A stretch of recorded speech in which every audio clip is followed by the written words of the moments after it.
Hai teman-teman, selamat bertemu kembali di dalam channel YouTube saya. Kita akan meneruskan topik yang baru, yaitu masih di dalam teologi sistematika, dasar yang teguh, dan dalam bab 1, asas pengajaran tentang Alkitab. Dan topik kita pada kali ini adalah kekanonan di dalam Alkitab.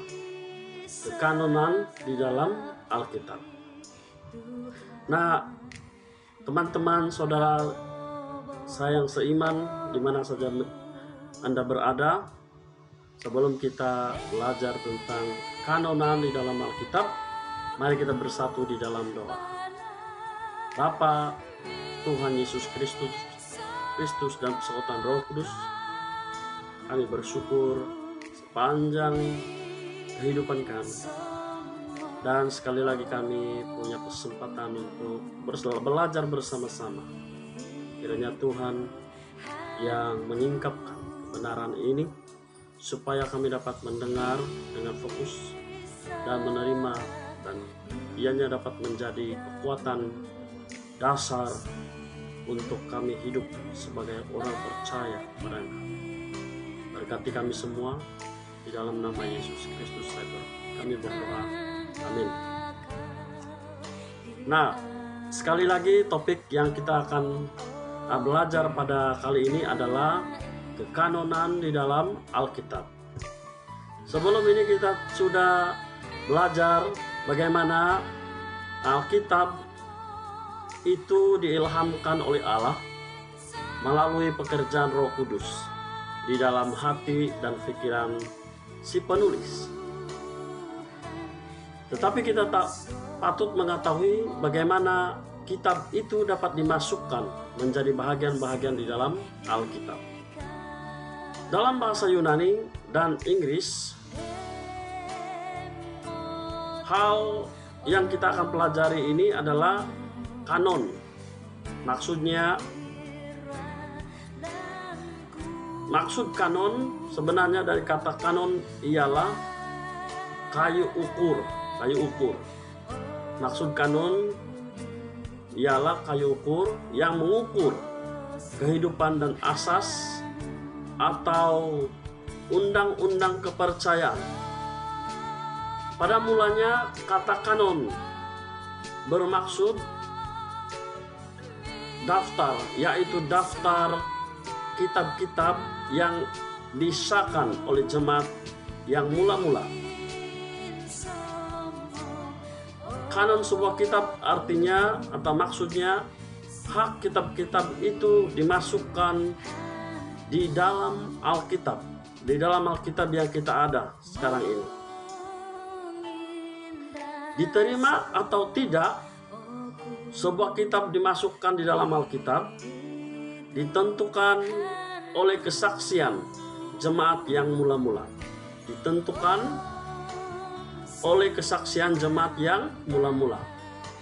Bukan oleh karena kuasa jemaat itu.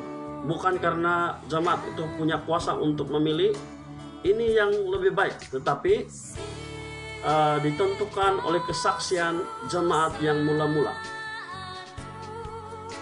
Jemaat yang mula-mula tidak lebih berkuasa atau lebih mulia daripada jemaat yang hari ini, jemaat-jemaat yang ada hari ini.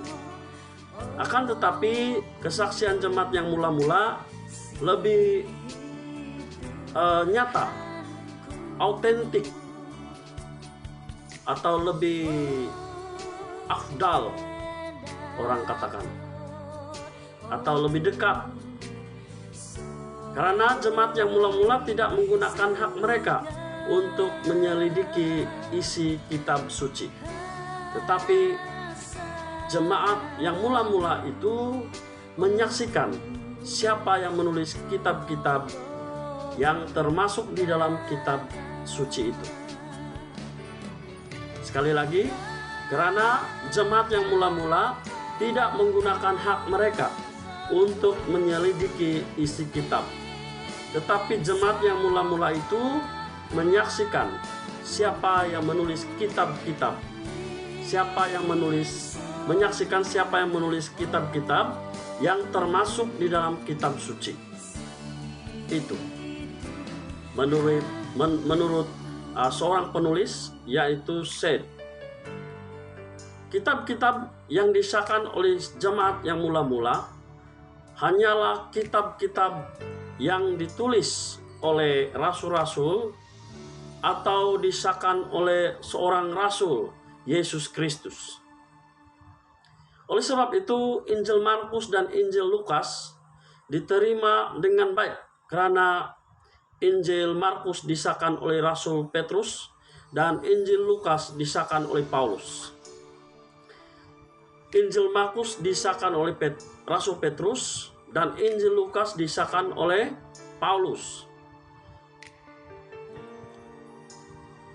Bila masih diragukan siapa penulisnya, maka kekanonan itu dipakai disertai dengan kesaksian jemaat yang memegang kitab tersebut. Menurut seorang penulis, Wiley. Nah, saudara-saudari yang saya kasih dalam Tuhan, kita dapat membaca bahwa Kristus Yesus, Nabi yang terbesar, telah mengesahkan segenap perjanjian lama di dalam Lukas 24 ayat 27 dan 44. Mari kita sama-sama baca. Lalu ia menjelaskan kepada mereka apa yang tertulis tentang dia di dalam seluruh kitab suci, mulai dari kitab-kitab Musa dan segala kitab-kitab dan segala kitab nabi-nabi. Ayat 44, ia berkata kepada mereka, inilah perkataanku yang telah kukatakan kepadamu ketika aku masih bersama-sama dengan kamu, yakni bahwa harus digenapi semua yang ada tertulis tentang aku dalam kitab Taurat Musa dan kitab nabi-nabi dan kitab Mazmur. Kita akan melihat di dalam Yohanes 5 ayat 39. Yohanes 5 ayat 39 mengatakan, kamu menyelidiki kitab-kitab suci, sebab kamu menyangka bahwa olehnya kamu mempunyai hidup yang kekal.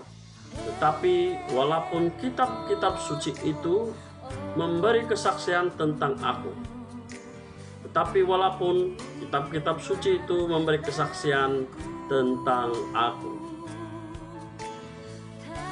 Nah, saudara yang saya kasih dalam Tuhan, Yesus Kristus adalah kalam atau firman Allah, dan ia adalah Allah dan manusia.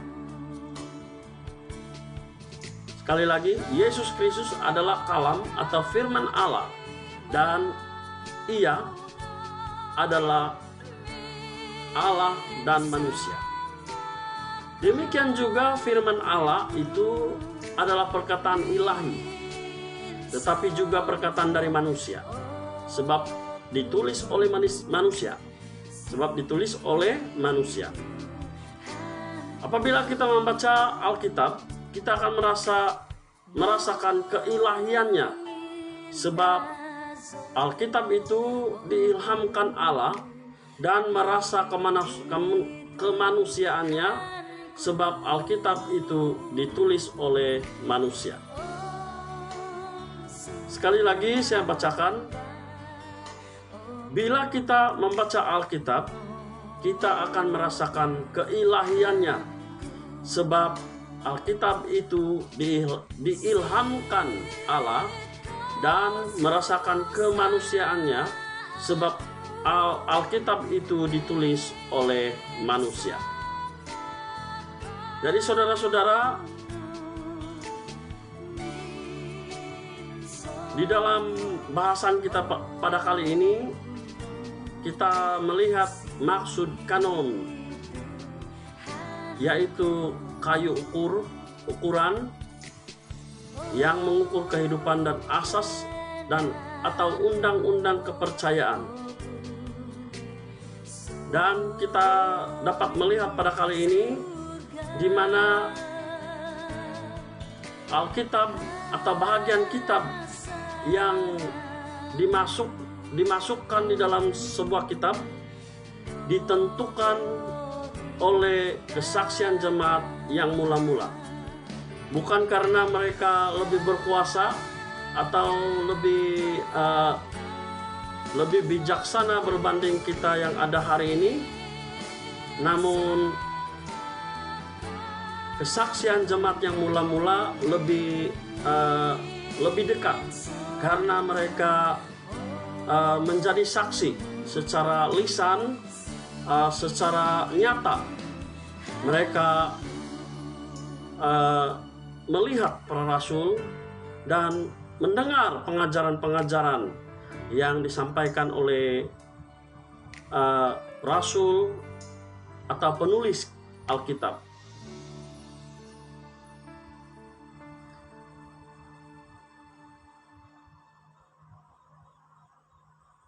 Jadi saudara-saudara, sekali lagi Yesus Kristus adalah kalam atau firman Allah, dan ia adalah Allah 100% dan manusia 100%.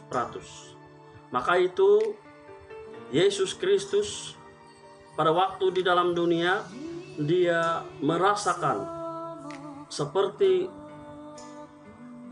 kita merasakan penderitaan karena dia betul-betul menjadi manusia secara 100%. Dan kemudian dia menjadi Allah 100% setelah rencana, setelah pekerjaannya, tugasnya selesai. Jadi saudara-saudara yang kasih dalam Tuhan, kita dapat belajar bagaimana maksud kanon yang menentukan kitab-kitab yang akan menjadi kitab di dalam Alkitab kita yang kita pegang hari ini. Jadi sekian saja pembelajaran kita tentang kanonan di dalam Alkitab. Tuhan memberkati dan kita jaga kita, dan Tuhan Yesus Kristus menyertai kita semua di mana saja kita berada. Amin.